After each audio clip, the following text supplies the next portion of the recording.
needless to say, because it's 30th anniversary, we're here with the review of the initial Crow movie, which I saw it back on VHS back in the 90s when it first came out. There was a lot of hype about the movie, really because of the circumstances surrounding the movie, which we might as well address right now, get it out the way, as everybody may have heard, or if Already you haven't knows. heard, yeah, if you don't know it, I mean, I'll just throw it out there. Brandon Lee was tragically killed on the set of the movie, with when he was shot by a gun, which I guess had a dummy bullet in there, and there was unfortunately, a lot of mistakes made that day, I guess, by the crew in terms of having the proper preparation for it, and unfortunately, he died with, to my knowledge, about 8 days left in filming. So he was able to film the majority of the scenes in the movie.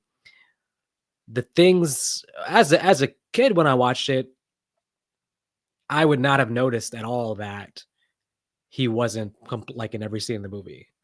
But now as an adult reading about it and going back and watching it, I can really sort of tell the few scenes where he's not there actually. What they did was they actually used some pretty, for the time period, a pretty advanced computer technology to implant his face onto a stunt double. The stunt double they got was somebody who was actually longtime friends with Brandon Lee, and ironically was the stunt double who replaced him here went on to direct the John Wick movies, Oh, and also was a stunt double on The Matrix with Keanu Reeves. There's a lot of parallels there because the fact that that guy went on to make the John Wick movies and was close to Brandon Lee makes you think that, oh, well, would Brandon Lee have been in the John Wick movies? And then you think about the fact that the Wachowski brothers, when writing The Matrix, apparently had Brandon Lee in mind when they wrote the movie. So it kind of navigates in a very interesting way with that. But yeah, that said, unfortunately, died under tragic circumstances. And it does actually, it kind of puts a cloud on the movie to a degree, because when I watch it now, again, as a kid watching it, you kind of take it as a straightforward revenge tale, and it's true. But then I'm also thinking about the fact that I'm thinking about the story and the fact that the actor died making the movie. And it's kind of like the movie's already kind of dark and I would say borderline depressing, but it adds a different layer of almost like darkness to it, I would say. Like I can't escape thinking about Brandon Lee while watching the movie. It so reminds me of Heath Ledger and the Joker, where the performance is amazing, but also the death is kind of like overshadowing it a little bit too, where it kind of bleeds into the movie a little bit. I'm going to sound very insensitive, and I'd apologize because rest in peace, obviously to Brandon Lee. But you know what else makes this movie dark? The fact that it's dark. It's very dark. You The like direct, half the time I could hardly see what actually is happening in the movie. I'm glad they put some kind of light on the characters because you would not have seen them. well, I watched it. I got the 4K Blu-ray came in fresh and daisy. So you should have came over and watched it with the 4K because it was fantastic in 4K. I only got Um, the DVD, oh, not not even the Blu-ray. not even the Blu-ray, just the DVD, the DVD. The DVD is 720p, man. Come on, that's why you couldn't see anything. I mean, that's you got to get at least the 1080p. All right, so your comments on the visuals have to be taken with a grain of Grain of salt. salt. Okay, here's the thing. The movie is dark, and the director would actually go on to make a movie called Dark City, ironically. But the city in this movie is kind of like a character in itself. Like it's very, very atmospheric. You get a feeling about this is a rundown city overridden with crime. Um, the rain is kind of an element to it. It feels like a dark and twisted place that they have to be living in this movie. So I think the darkness does add to the atmosphere. It's a movie that's going to take place mostly at night. There's not going to be too many daytime scenes in this movie. But let's go back to the original roots of the Crow comic book. David O. Barr initially wrote the comic book based on his fiance being killed by a drunk driver in an accident. Kind of inspired him to write the comic book. So it was based in some real life, fantasy thing of that. So wrote it, thought it'd be a good movie, kind of shopped it around. It sat on the shelf though for about 7 years before Hollywood actually wanted, because he wrote it. He did it in the '80s, so it was on the shelf for about 7 years before Hollywood wanted to do something with it. And then initially the director actually didn't want Brandon Lee because at this time Brandon Lee had done more sort of, I would say, straightforward action films. I don't know if have you seen Showdown Little Tokyo, Rapid Fire? Nope. I think you'll like Showdown Little Tokyo. It's a fun little buddy cop movie with him and Dolph Lundgren. I would check that out. But the movies he had done before didn't really suggest that, he was going to be a dramatic actor or maybe be a good fit for this kind of role. But once the director met Brandon Lee, he was like, "Oh, this dude's awesome. This dude's intelligent. This dude immediately has a perspective on the character. It's like I want to work with him." Brandon Lee lost 40 pounds for the role. And yeah, we're off to the races then, basically. So, the movie, when it came out, it was definitely a hit for sure. It made about $50 million on a $11 million budget. So they were filming in 93. He died in 93 with about 8 days left in filming. Initially, they put the movie on the shelf. Paramount was going to just junk the movie pretty much. But the director spoken to the family about it and spoke to his Brandon Lee's fiance, and they all kind of decided that we have to finish the movie as a tribute to Brandon Lee, and they decided that, hey, he would have wanted the movie to be finished and be released. So they used computer technology. There was only a few scenes they needed to film. The whole scene with him coming out of the grave and going back to his apartment, that's all a stunt double. The flashback scene is stunt double. The T-Bird death, you'll notice they really don't have they don't show a lot of the crow in that, or Eric in that scene. That's also was finished afterwards. It was like 3 or 4 scenes, but for the most part, he had finished more than enough to really get the story across. Although there'll be some story things that were taken out that we'll go over as well. But I will say this: this is a dark movie with dark themes and kind of depressing, just even from the opening scene, because you open with basically this couple being terrorized by T-Bird and his gang. All we're seeing is the aftermath there, but Eric's already dead and Shelley's on the way to being dead. And 30 hours of pain. 30 hours of pain for sure. And this is set the stage for basically the idea that this couple was, basically their lives were destroyed, literally. And we're going to get a year later, the crow, which is our symbolic and actual crow, is going to basically serve as a way to bring Eric Draven back to life with the idea of getting revenge for the wrongdoings to him and his girl, which means he's going to have to take out a gang of 4, which is a gang of T-Bird, Skank, Tintin, and that guy. Who's the 4th one? Huh? Oh, Fun Boy. Fun Boy. I always forget Fun Boy. But yeah, Fun Boy is actually the one who, the actor Michael Matz is actually one who unfortunately pulled the trigger in the dummy bullet that actually killed Brandon Lee. And pretty depressing story.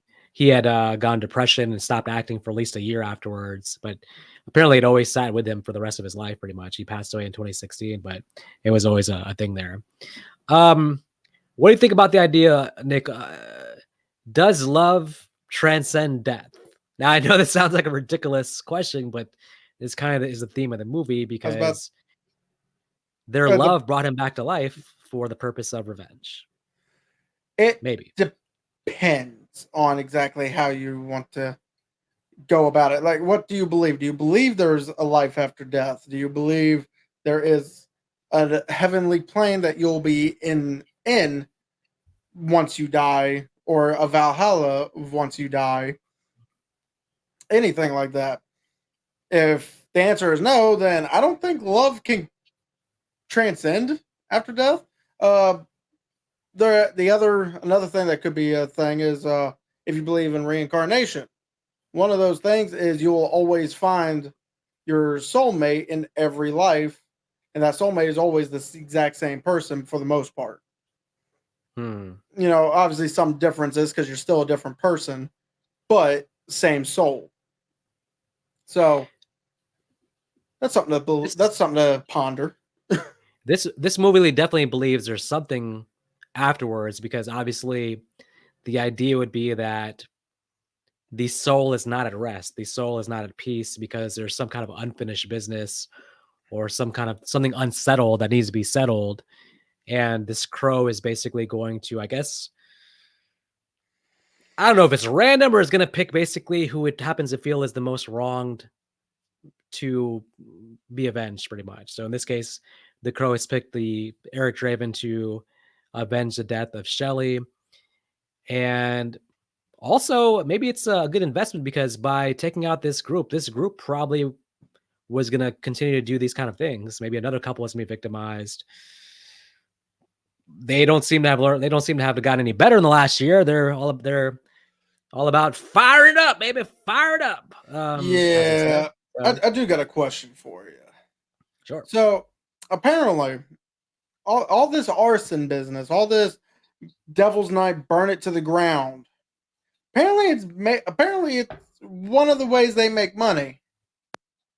How do you make money from property damage? From property damage, I don't know the inner workings here. I think the idea is basically to put the city in a state of fear. The fires, everything, everything in a state of fear, and then also with the fear, basically they take over buildings and have the tenants either move out or pay them or do something. There's a lot to unpack there with that. Like I don't know what the business model is, but it's something to do with like just keeping the city in complete chaos and anarchy and then taking advantage of it. But it's not necessarily spelled out. I think the head honcho is, of course, our main villain, Top Dollar. Clearly, through some means here, he's making profit. He's sitting at the top of the table, taking advantage of all these lower level gang street hoodlums that are doing kind of the dirty work for him. But clearly, he's profiting from all of this. Um, but I don't know necessarily. It doesn't get into the inner details.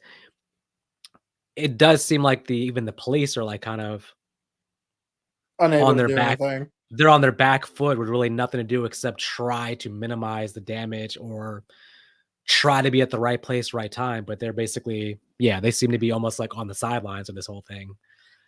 Yep. So it's Yeah, going to be up to a vigilante to take control. yeah, I love how the police care more about taking down a vigilante that's doing their job better than them, uh, over taking down the actual crime lords. Like the few times we see the police, not once do they ever say, "Hey, we need to take this guy down. He's a threat." Not even Ernie Hudson's character was his name, Detective Albrecht. Yeah. Yeah, he never even says anything about taking them down. Well, I don't know if they know that Top Dollar sits at the top of the criminal hierarchy here, because Top Dollar, because he's having other people do his dirty work for him, there's probably nothing that really traces back to him that they could use like for a criminal investigation. Hell, He's not involved. He's probably he's the villain in the shadows who's profiting, but not really putting himself out there to where they can actually put a case against him. well, then hell, you don't even need to go after him. You just got to do some extra work and go after everyone else. I guarantee you, once Top Dollar sees all of his minions going down, especially the high up minions, he's going to start taking notice and do something drastic that's going to put him out in the open too. No, he's gonna find new minions. There's probably a surplus of minions available. We just happen to be focusing on one specific crew that Eric's gonna take revenge on, but there's probably a bunch of minions out here that will do the job. So, So me personally, the first minion he went after, I know for the most part he's he doesn't really have a list on the order on how he goes after him.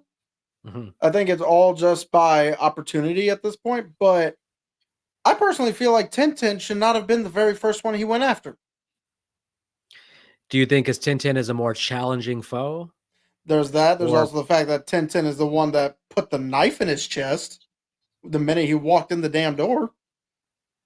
so I think there's a couple different ways you can look at it. You can look at it like It could be just the pure coincidence of the first villain he happens to come across. It could be that. It could be that he's taking out what he thinks is the order of who gives orders, basically. Like, if it's Tintin, the lowest level villain of the people here, basically, and what's the hierarchy? You want to take out the lowest one first and work yourself up. So there's that. Or it could be literally just a badass thing to do would be like, okay, I'm going to take out the biggest threat first. So who's going to give me the most actual physical pushback? Because those other guys, I mean, they have guns, but Tintin is the only one who's like literally like, oh, in hand-to-hand combat, he may be a problem. So it might be that. Um, Tintin feels like probably he's kind of set apart because Skank and Fun boy. no, Skank and T-Bird. T-Bird, they seem to be actually cooler with each other. So they have their own thing going on. And then Funhouse, Funface, whatever his name is, Fun boy. Funhouse, Fun Boy, Fun Kid. Fun Boy also, it's like kind of like it's funny, they're a group, but yeah, they kind of like after that initial meeting with each other, they all go off and do their own thing for the night. So it's like they're not really together for the rest of the night. So it's kind of interesting. They have their own thing going on. I think that it could be any of those things, but either way, he just happens to run into Tintin first. And Tintin, you know what the scene reminded me of? That I don't know why. As a kid, I always thought about this scene versus that scene in Predator 2, where Predator takes on King whatever his face is. I don't know why. Something, yeah. Yeah, I don't know why these two scenes remind me of each other so much. Well, it shouldn't, because one was a cutaway decapitation, Yeah, and yeah, the there other was no one fight was scene there. a, and the other one was a pretty. I'm not going to say mediocre, because obviously we can't have our main character getting his ass beat in the very first second. Mhm. But No, they let Tintin get enough offense. with a Tintin at pipe, one point, he had to use yeah. a pipe. Well, Tintin is relying on his knives, though. There's nothing suggests that he's like actually physically like a fighter. He's just like he's good with knives. Apparently, I like wasn't that good. Well, I like the speech he gives. He's like, "Murder, it's fun, it's easy. You're gonna learn a lot about it." But the problem is, yeah, all he had was a knife. So you throw the knives, and he's just like, "Try harder." And then Well, Tintin has nothing for him. So the even funnier is Tintin even goes, "These are my buddies. They never miss swings and proceeds misses." to miss. You know, Brandon Lee should have just looked him. I mean, okay, it's supposed to be serious, so you can't really have Brandon be all this joking or one-liners, but still, I would have been like, "You missed." Hey, I appreciated the victims aren't we all line. That was a good line, I thought. Yeah, Tintin probably was just the lowest level villain, I'm guessing, to be honest. He probably just had the lowest say in things. I feel like Um, Fun Boy would have had the lowest say, because Fun Boy just, I mean, yeah, he's the one who pulled the trigger that actually does do in not just Brandon Lee, but Draven as well before they throw him out a damn window. But there's no question that Skank is probably the lowest level one. because The he's on most drugs. you can just tell by hearing him speak in the movie that he doesn't know what he's talking about. So from the flashbacks, it's clear to me that T-Bird T-Bird is was the head. He's the ringleader for sure. So he's sort of, I think, saving something for T-Bird, but Fun Boy, I feel like Fun Boy probably he strikes me also just there drugged up, probably was just there for the ride and then ends up pulling the trigger, of course. So he does shoot him. So that's one thing. But I feel like from Eric's perspective, he's most getting revenge for, okay, who did what to Shelly, not who did what to him. It's more about who made her suffer the most. I think that's more about what he's thinking of. Well, to be fair, they all did something. They all did, something to her. Well, this movie's so dark because they basically say like not just they killed her, they raped her and then killed her. Like it's like holy shit. Like I mean, whew, and to be fair, I think T-Bird, at least from what we saw, T-Bird is the only one that didn't actually rape her. But as you brought up, he was the ringleader of the group. He's the one who, in a sense, sicked them on her. He's the one who could have said, "Hey, you can kill her, just don't do nasty shit to her." Yeah, yeah. Yeah, I don't know. Those flashbacks are rough. And the flashbacks, like Brandon Lee wasn't there to film those, so it's it's all stunt double for that. But yeah, we don't know exactly what happened or who did what, but yeah, it sounds like a disaster. Yeah, well, Um we also find out that Brandon Lee can apparently see through other people's eyes and take the pain that they see in there because he does it to Detective Albrecht to find out exactly what happened to Shelley. Find out she was in pain for 36 hours. whew, wow. Yeah, and that power is gonna come in handy a lot towards the end. Um yeah, I liked everything. Every scene with Eric and Ernie Hudson, I liked a lot. I feel like Ernie Hudson like had a great role here because he's kind of like he's the calming presence, basically, more of our gateway into like a normal human character. I think him so more than even than Sarah. I think the little girl's name is Sarah. I think. Yeah, it's Sarah. Yeah, The only yeah, problem I have with Sarah is she's not really given a character.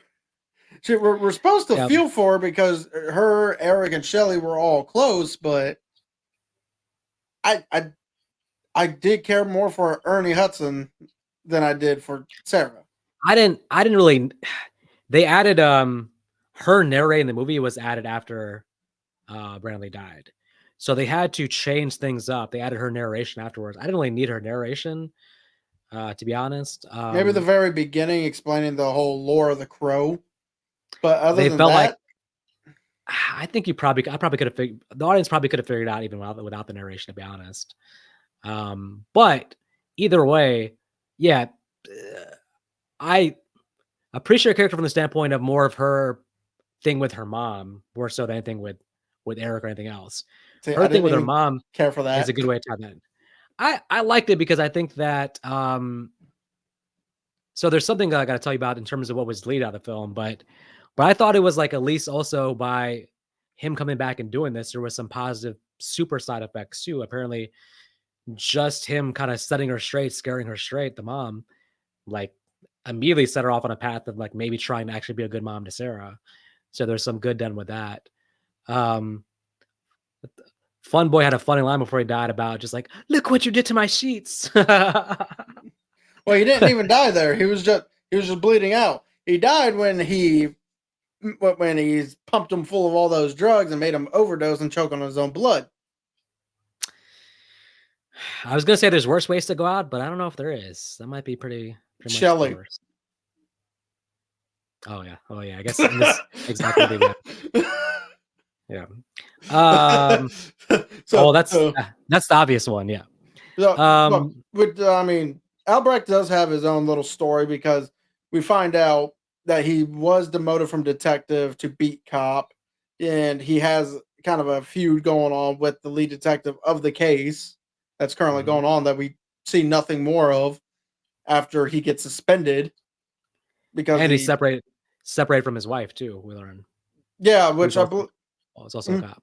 yeah, I'm about to say we She's saw in her in the movie. she's in the movie, yeah. She's the one who gives him Um, the files that he asked for.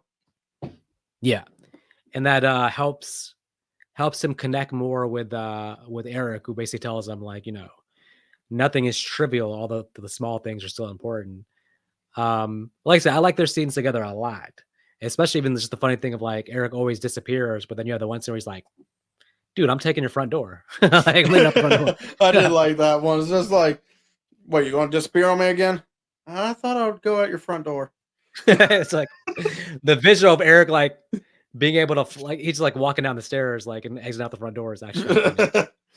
No, but Um, now T Bird's death was definitely a fun one. After this high speed chase.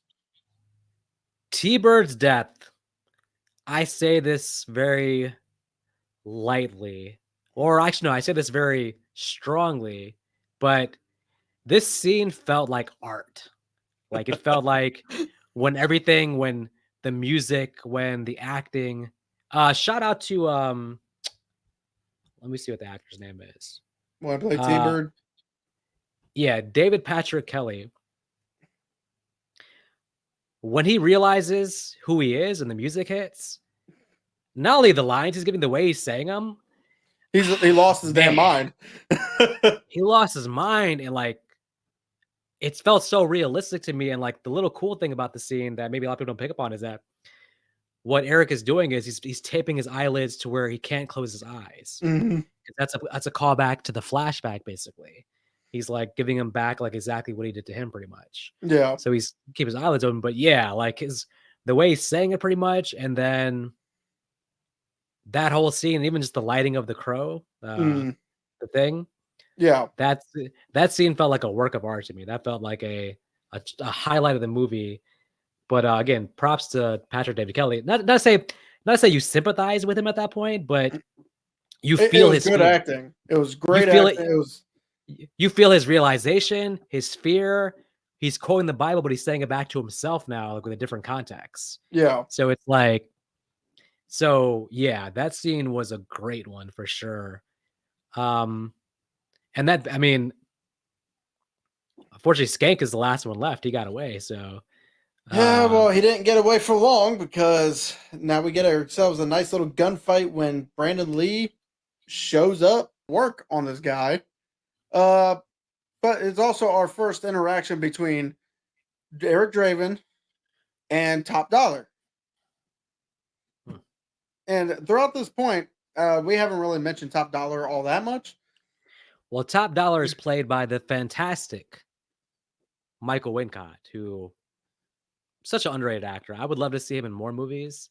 I remember I was watching Alien Resurrection last year and he popped up there and I was just like, this dude is like that voice, such an iconic voice, but then like, man, one of the just seems like the epitome of like cool, just a cool ass villain in this movie.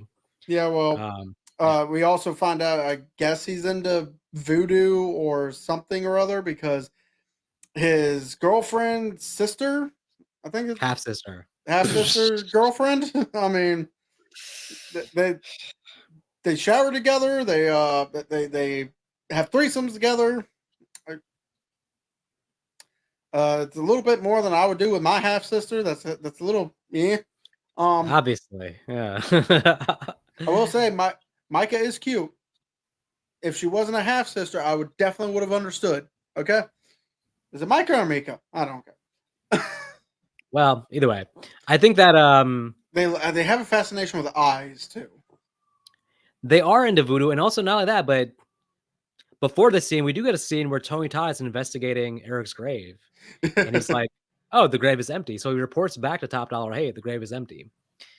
So it's interesting that Top Dollar still has ideas head that guns will kill this guy, or this guy is normal. He actually like, he's kind of like still with the idea in the scene of that, like, oh, he's just a human being, just kill him.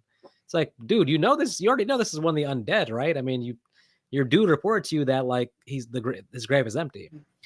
Um, this scene with Eric coming into their little hideout spot and sitting on the table, it reminded me a lot of the scene in The Dark Knight with the Joker, where he comes up on the gang in the room. Yeah, And I think clearly this heavily inspired that, I would say.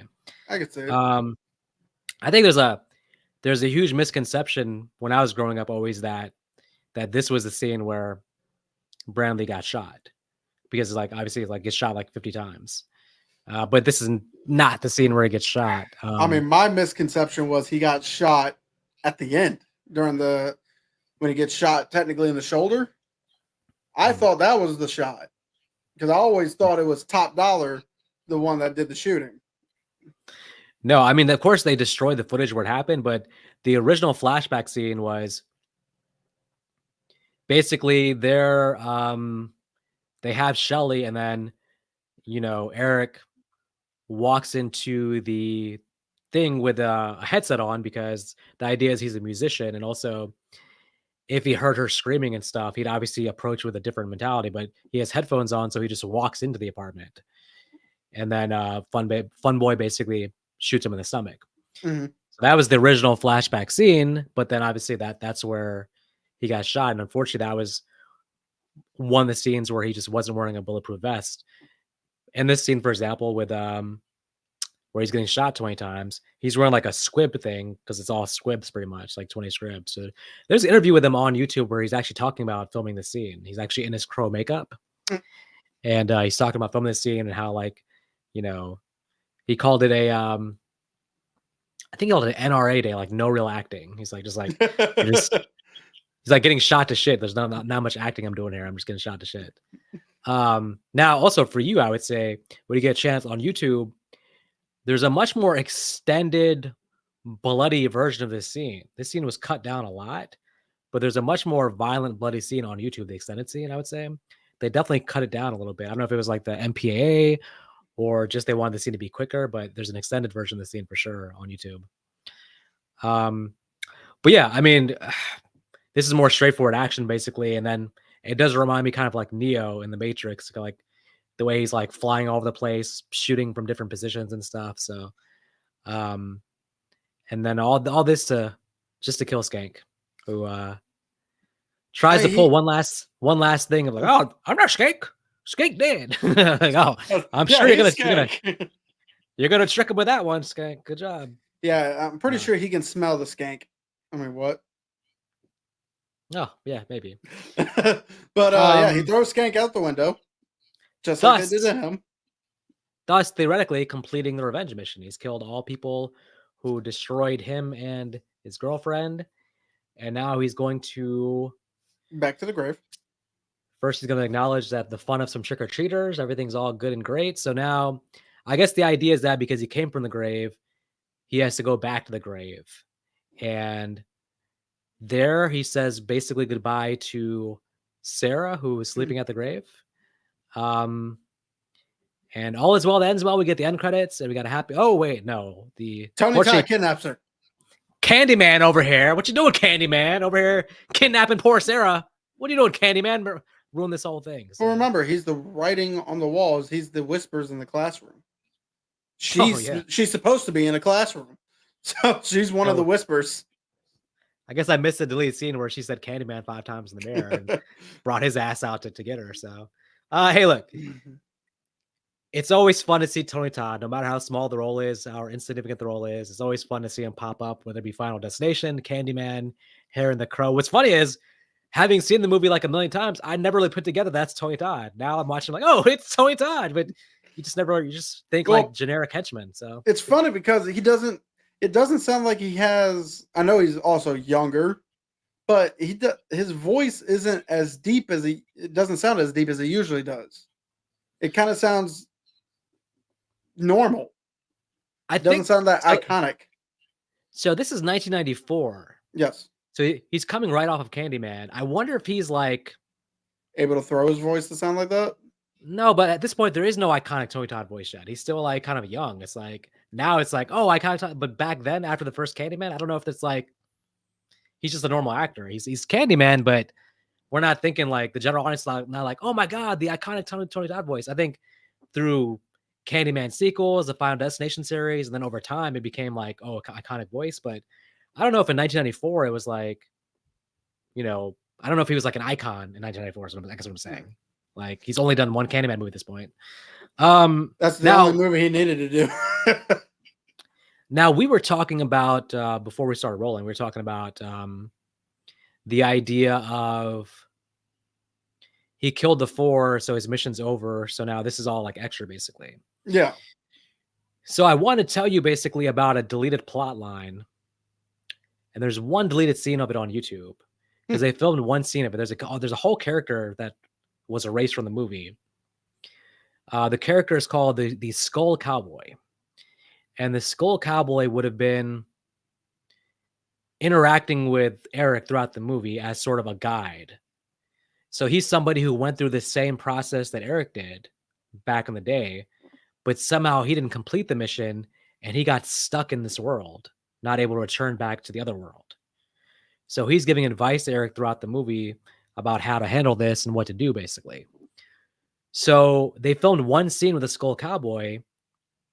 It's on YouTube with him, but they didn't film the other scenes with him. And so once Brandon Lee died, they basically realized like, hey, how do we have to basically scrap this whole thing. We have one scene with him, but it's a scene with him at the end. They don't have any of the beginning scenes with him. And Skull Cowboy is also in the original comic too. But this will explain a little bit. So the Skull Cowboy throughout the movie basically lays out the rules. So he tells Eric early on, anything you do outside the mission, you're not protected. So like if you do something like, separate, let's say you went and tried to like take out some other villain or something like that, you lose your protection. You're no longer superhuman. Your ability to rejuvenate and everything like that, all your powers are gone when you do that. So one example of this is in the scene where he helps the mom, takes the drugs out basically. There's some scenes after that where I guess Eric's like hand is taped. And the idea was because he did that thing, he wasn't protected and there was some damage done to him.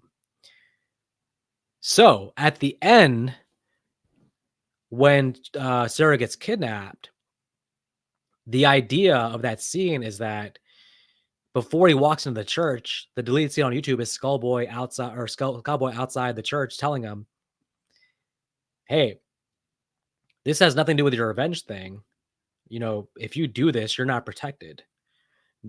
So they cut that scene out, but when Eric first walks in the church, you remember the first thing he sees Top Dollar, he just says basically like he's trying to reason with him. He's like, hey, let her go and I'll let you walk out of here.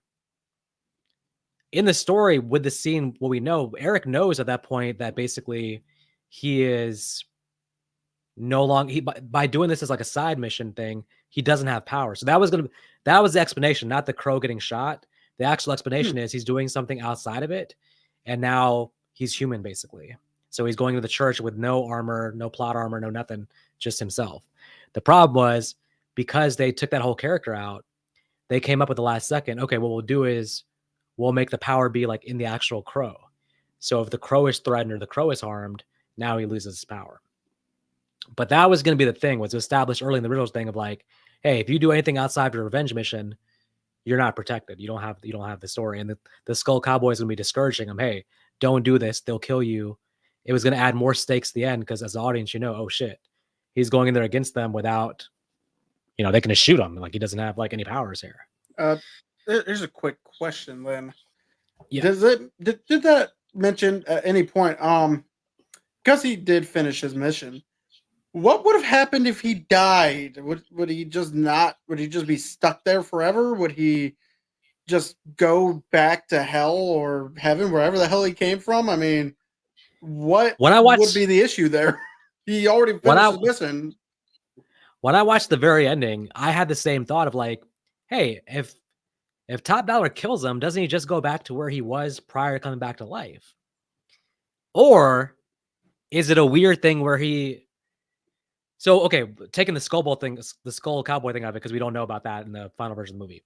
But just, watching, you're like, hey, if he dies, he just goes back to where he came from, where he was when he was dead. The problem with that whole thing is just the idea that, okay, if they kill him, is he letting Sarah go, or is he actually going to like terrorize this little kid? So it's still, from the crow's perspective, leaves like some really like dark unfinished business there. I think the way the movie's laid out, without the whole Skull Cowboy thing and the idea that he finished his revenge thing. Oh, actually, one thing I should add too. The other thing in the original script was kind of smart was at the end when he transfers the pain into Top Dollar. Mm-hmm. The idea was going to be that, okay, if the idea is that you doing a side mission, you lose your powers, the idea was going to be at the very end when Top Dollar says, hey, I was responsible. I gave the okay for that building. When Top Dollar says that and takes responsibility for it, that was going to basically reactivate his powers, because now Top Dollar's added to the revenge mission since he just took responsibility for what happened. So that was the plot too. It was like, oh, he has his powers now, and now he transfers the thing to his head. But that was, again, the original storyline was like, oh, Top Dollar screwed up by like taking responsibility, because now that added him to the list of revenge. Well, that's where like that original version makes way more sense, because it was like, oh shit, like, yes, you messed up, Top Dollar. Not only did you give the typical like villain monologue, but you actually added yourself to the revenge list and reactivated his powers. So that was the Well, other brilliant thing with the original idea. So well, to be fair, you could still interpret that the in the theatrical movie anyway, because because Draven didn't actually do anything wasn't able to do that until he said something to him. So it is, yeah, you can definitely say that. And like in the sled, even the theatrical version, you can just go with the idea that once she gets kidnapped, the crow itself, the actual bird, which let's be honest, is probably some figure from the other world who has a brain, who's thinking, making decisions, but it's just like in our world is only in we the see him physical as a form of a crow. bird. Yeah, but he's obviously the one. He's the guide here. He's controlling everything. So we can grant that basically the crow throughout the movie even sees the Eric's relationship with Sarah, and basically says, "All right, you know, go get her, try to get her. It's fine."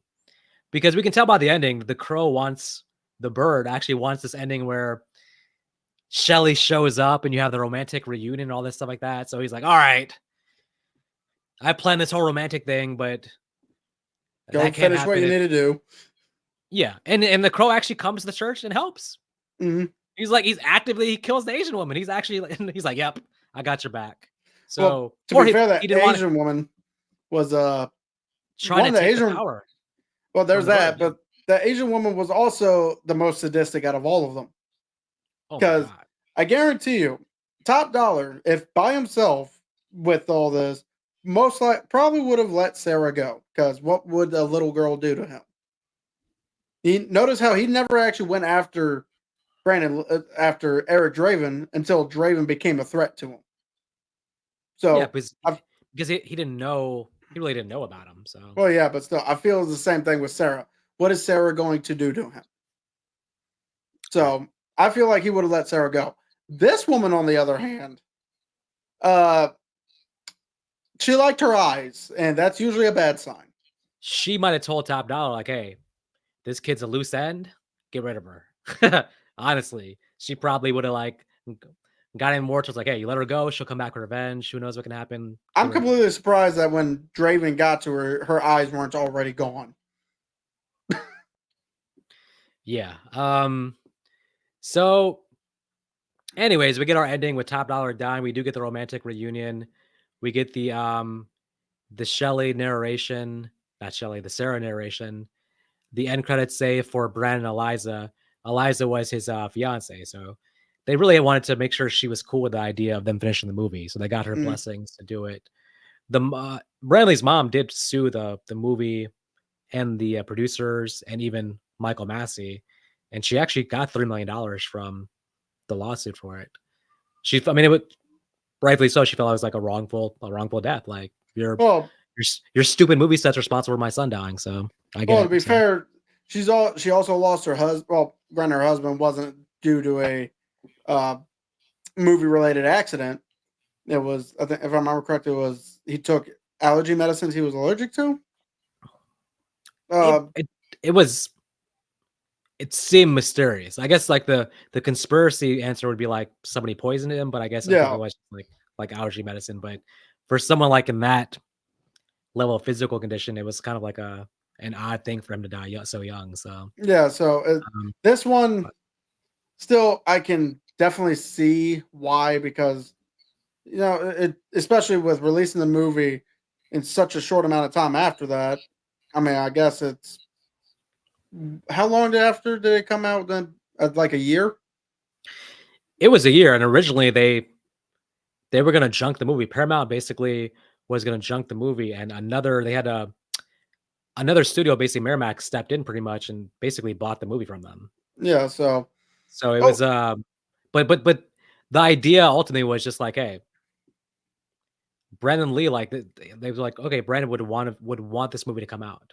Like this is his finest work. Like he wants this to come out. So yeah, I I mean, get don't I can see that yes, she did get justification for getting that money and winning the case against, I would say, the studio for not taking 100% the proper measures. Like, okay, Brandon Lee didn't want to wear a bulletproof vest under his clothes because it would have made him look fat. Well, guess what? That's a safety precaution. You got to wear it. mhm.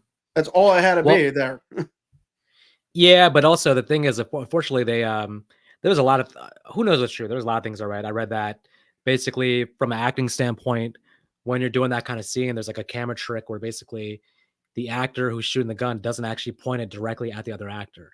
You point it slightly to the side, but the camera captures in a way where it looks like you're pointing at him. So that's something that easily could be avoided. And then I guess the guy who's in charge basically wasn't there on the day of the filming, and they still went ahead with the scene anyways. It's like so. I mean, this was definitely negligence. There's no question that no matter Well, what, wearing the vest or not, you're not supposed to get shot with a damn bullet. So it's well, like, yeah, but I'm just bringing um, that as an example.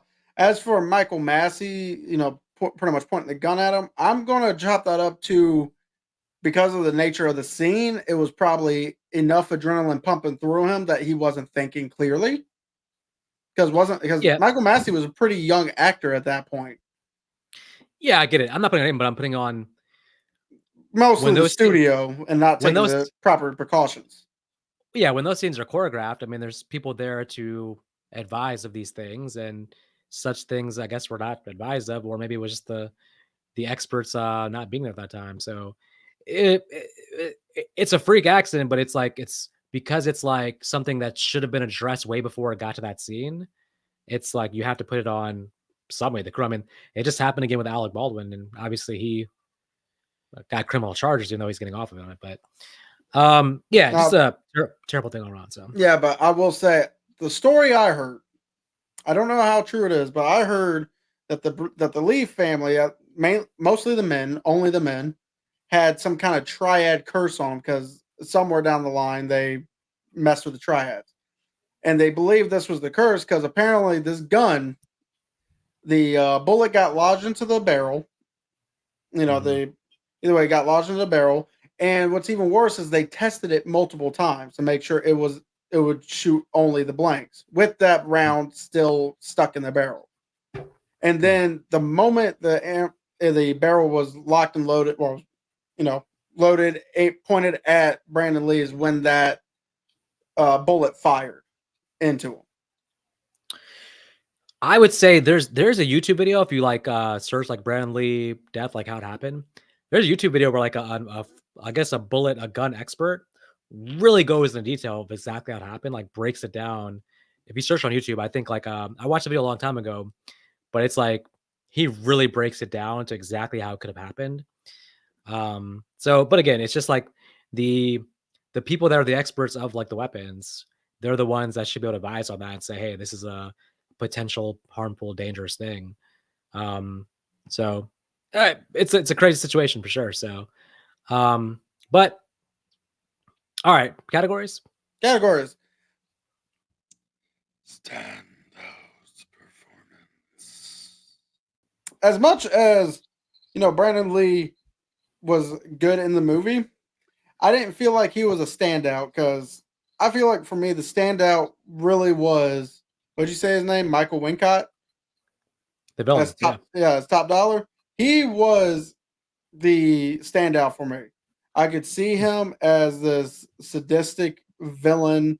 I could see him as someone who doesn't like getting his hands dirty, but will if needed, Hmm.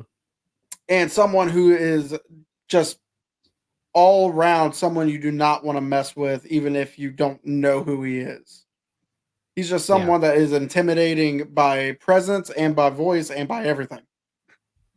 Yeah. I think he's a memorable villain for sure. I still got to go with Brandon Lee. I just think it was a very memorable performance. It reminds me of Heath Ledger, the Joker.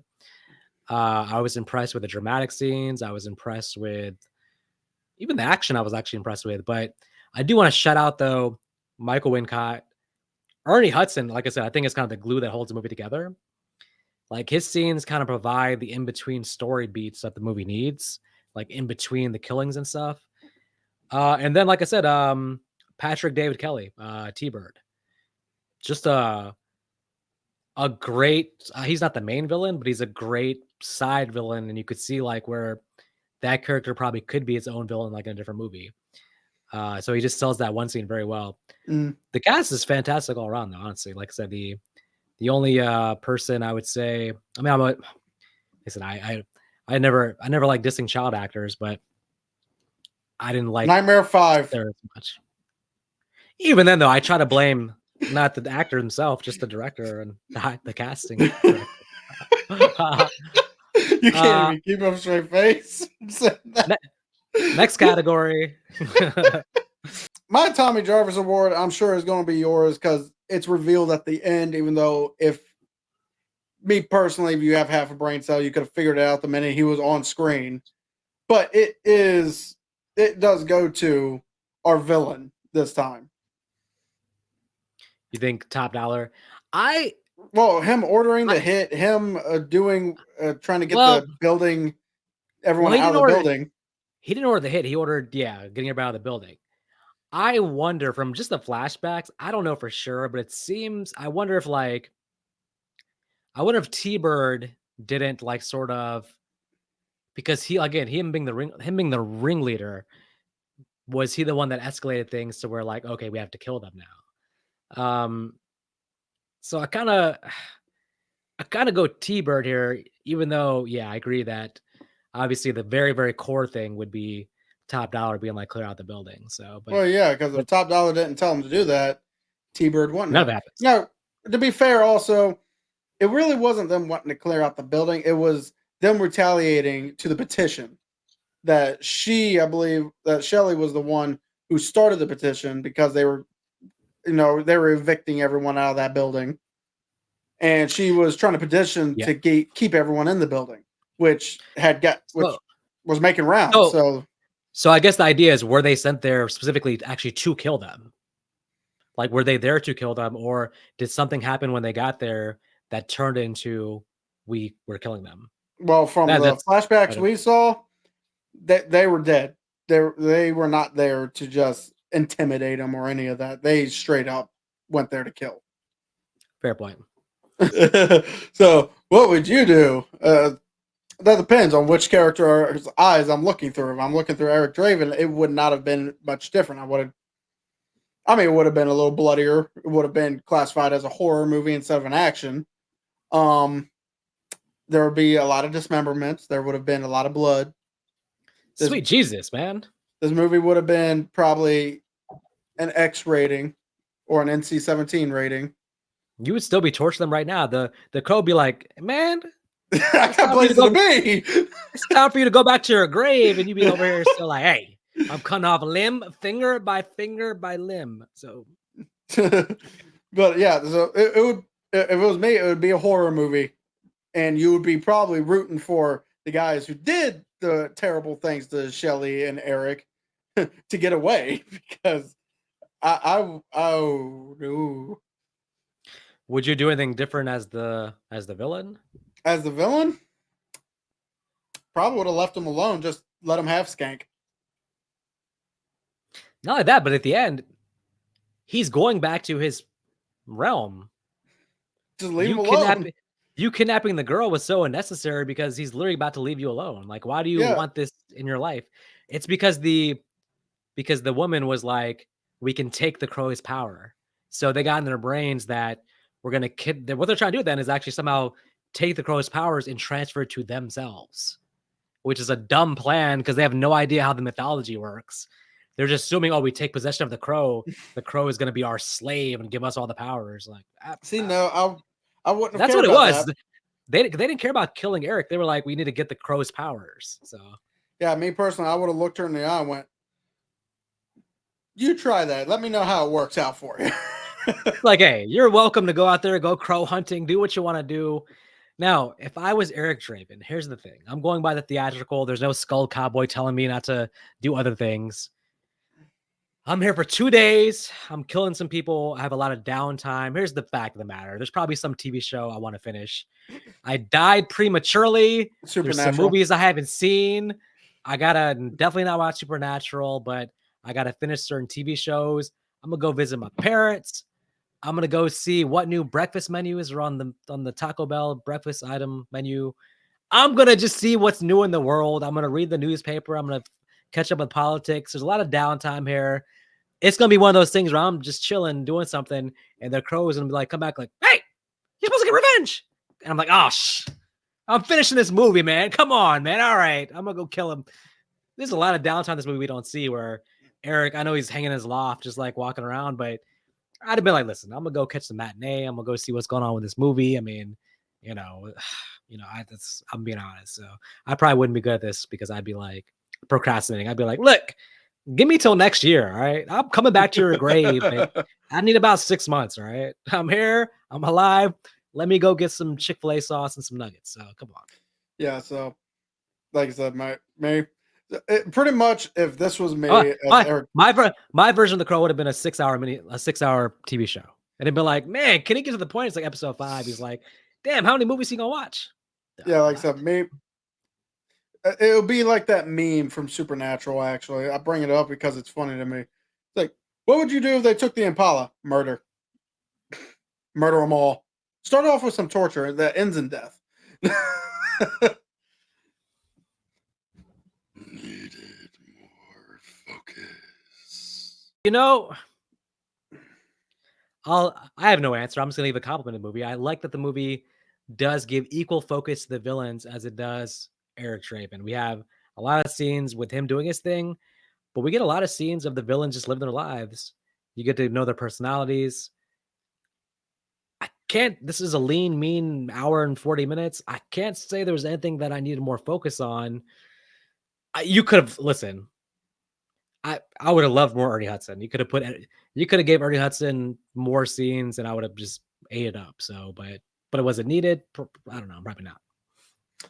No, I kind of agree with you. This movie does not need any focus on anything because again, we're given the lore right from the start.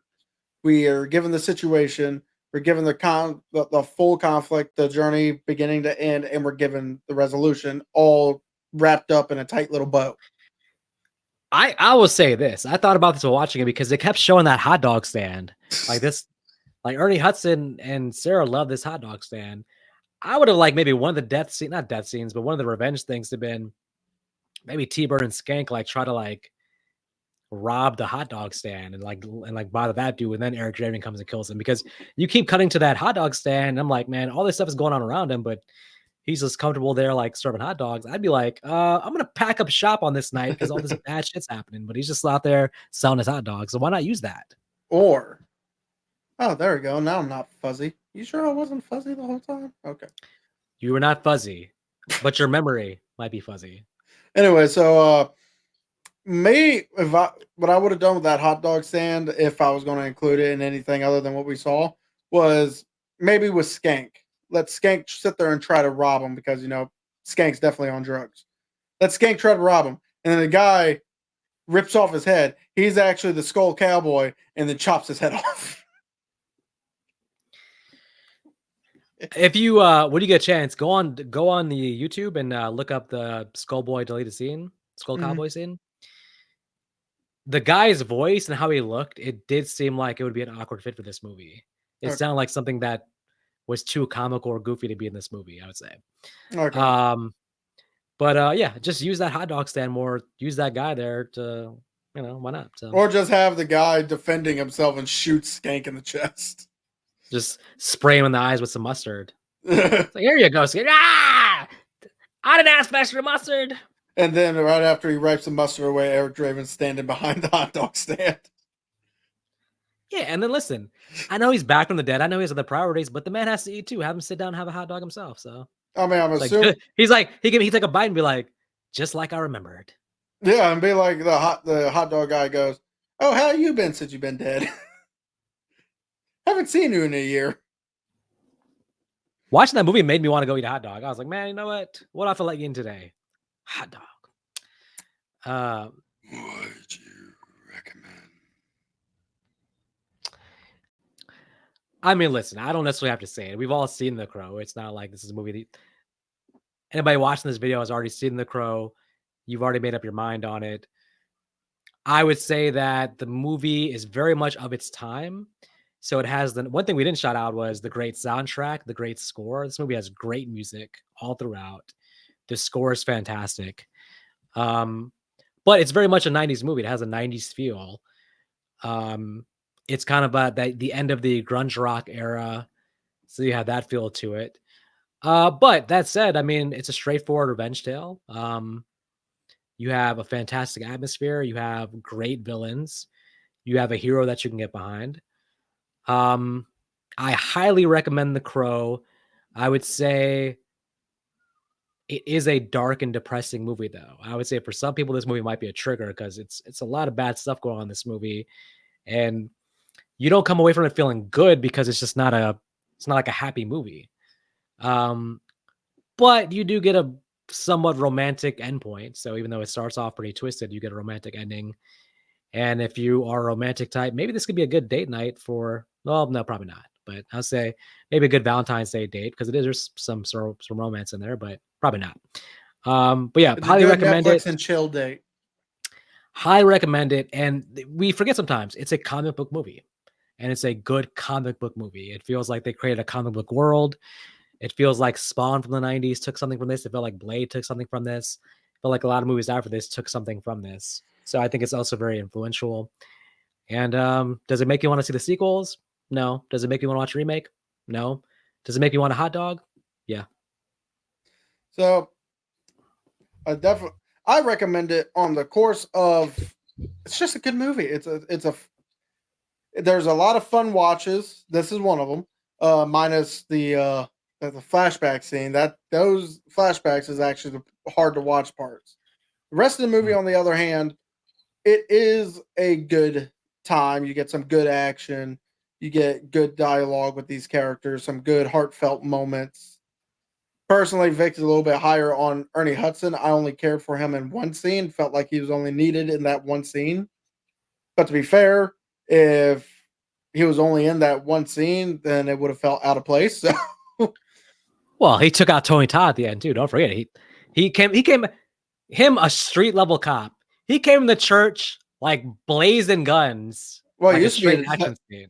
he used to be a detective. So It doesn't mean he has like experience like huge freaking shootouts like this. He came in there you like never know. With where Arnold he Schwarzenegger, is a bro. cop at, I'm sure he's used to gunfights. Yeah, my point is he was needed for that scene. Brandon Lee or Eric Draven wasn't going to take out Tony Todd by himself. It's You never Candyman. know. You never know. He could have done it. Oh, he is the whisper in the clouds or whatever. But Yeah, yeah, the writing on the wall.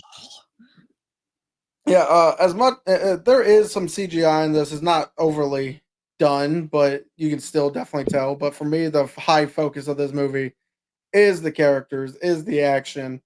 It is a pretty good time. I definitely recommend it for anyone who's a fan of dark thriller action.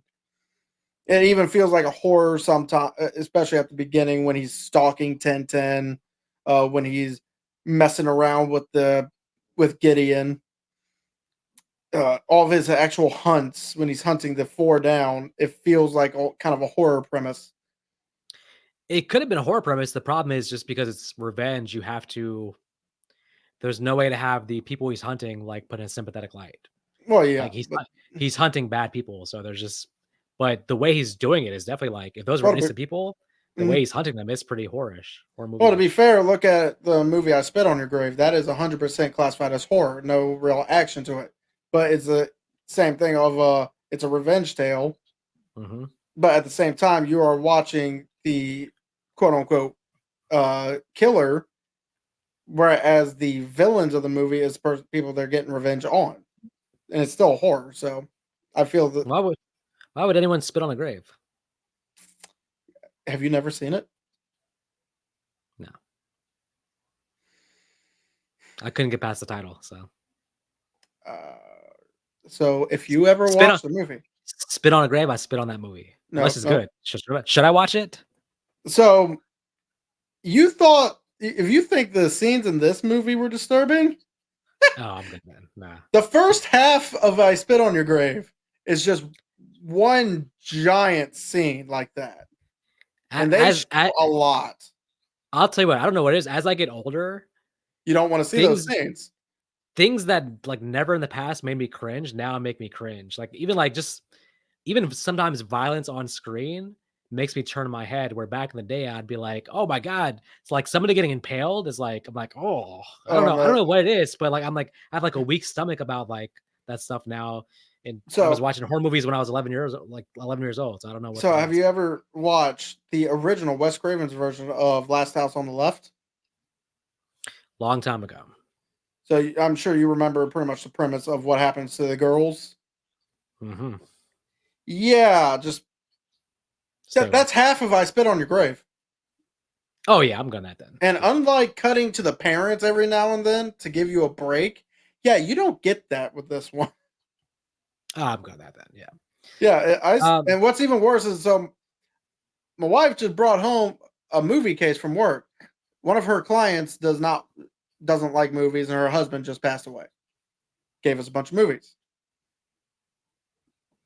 I Spit on Your Grave, the original, the remake, and Spit on Your Grave, Deja Vu are all in there. is that part 2, Deja Vu? I think Deja Vu is the third part of the remake. I'm not entirely sure. Uh, Because I know the original I Spit on Your Grave never got a sequel. hmm, The remake got 3 sequels, I believe. hmm. So I'm probably not going to enjoy watching them, but I'm going to because now I have them. I have no choice. The only one that was in that box I threw away was The Last Airbender. Now that was a good one to throw away. I'm happy to that because that one does not deserve a second viewing, does not deserve a second chance. So But that's a good job. But all right, well, yep. as always, folks, y'all don't have to go home, but you do have to not do anything that's going to put you on the list of a murderous crow demon guy. Because trust me, that will not end well for anybody except for Eric Draven. Look, it's very simple. No matter how much chaos and anarchy is going down in your town, you can leave your apartment, go get your hot dog, go back to your apartment, watch a nice movie, go to sleep. All this terrorizing people, doing stuff that would make a person come back to life to kill you, just stay away Just from don't that do it. lifestyle. Yeah. Doesn't pay off. No. Peace.